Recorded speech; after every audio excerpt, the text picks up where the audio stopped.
Hi everyone, welcome. This week we continue with cognitive distortions, and today I'm going to talk with you about all or nothing thinking.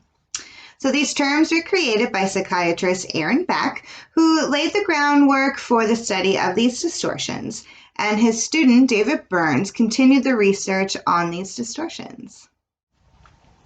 One of many negative thought processes, and many of the cognitive distortions we have discussed previously, rely on all or nothing thinking. But it's important enough to merit its own spot.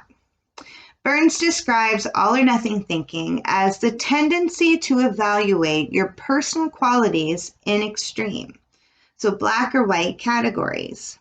Burns argues that absolutes rarely exist in our world, and that evaluating ourselves according to absolute categories or standards is unrealistic because life simply does not work that way.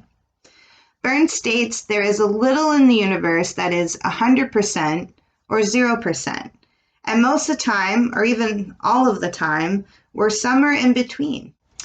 So individuals who fall victim to all or nothing thinking believe that they're either successful or a complete failure in life. There's no in between. This distortion or faulty thinking manifests as an inability or unwillingness to see shades of gray and the inability to see the alternatives in a situation or solutions to a problem.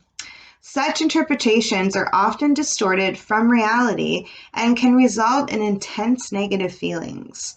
Everything from your view of yourself to the view of your life experiences is divided into black or white terms.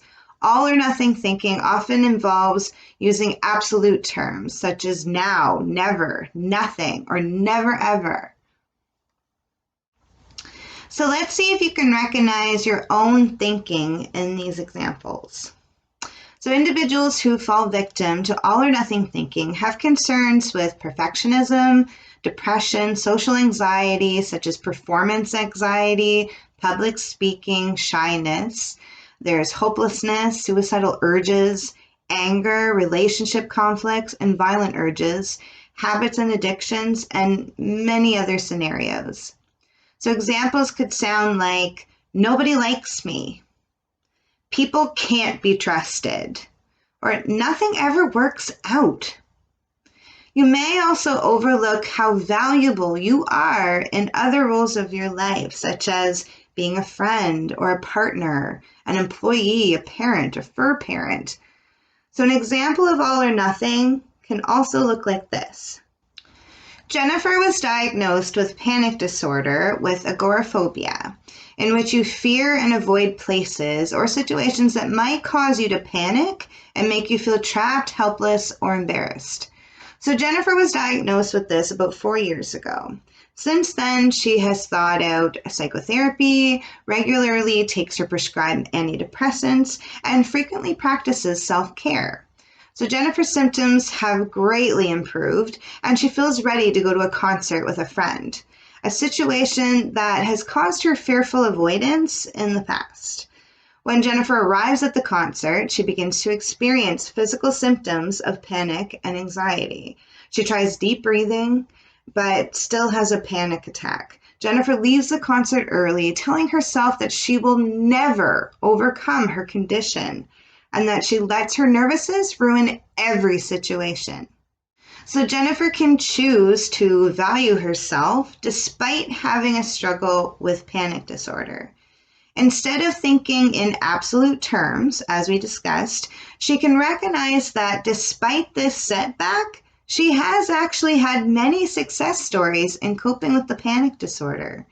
She can let go of the word never and begin to consider that she has been successfully living with a panic disorder. Jennifer can also reevaluate her statement about how she lets her anxiety ruin every situation and contemplate the times that she has actually triumphed in spite of having overwhelming feelings of anxiety.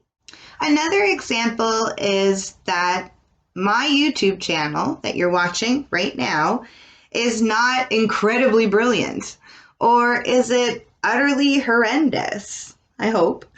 It is somewhere in between and is of some benefit to you all watching. While my videos will evidently not solve all your challenges and concerns, it may help to begin to understand yourself a bit more for a better quality of life. Okay, so how do we begin to combat all or nothing thinking?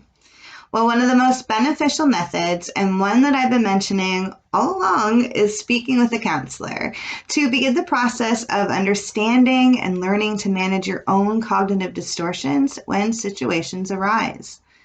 Though some tips to overcome all or nothing thinking is to be mindful that it is important to avoid thinking in negative or absolute terms. When you can only see one side of the situation, it can help to seek out the support of trusted friends, family, or your counselor.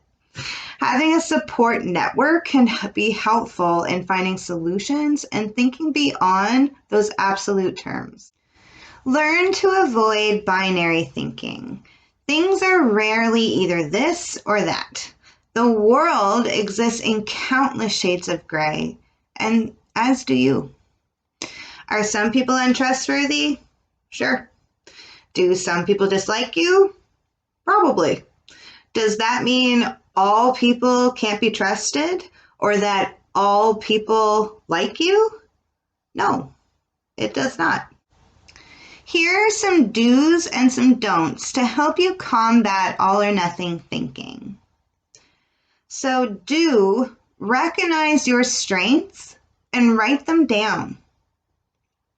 Do understand that setbacks happen. Do try to find the positive in these situations. Try not to jump right away to those absolutes.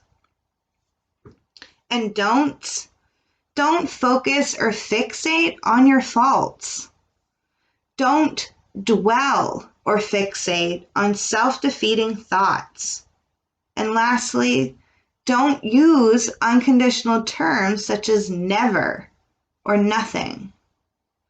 Remember, there is little in the universe that is 100% or 0%. So it's vital to be mindful of all the numerous shades of gray elements that are around us. So that's it for today. Thank you guys for watching, and check in next week when I'll be discussing the 7th cognitive distortion in our series called overgeneralization. Have a wonderful day, stay mindful, and I'll see you next time.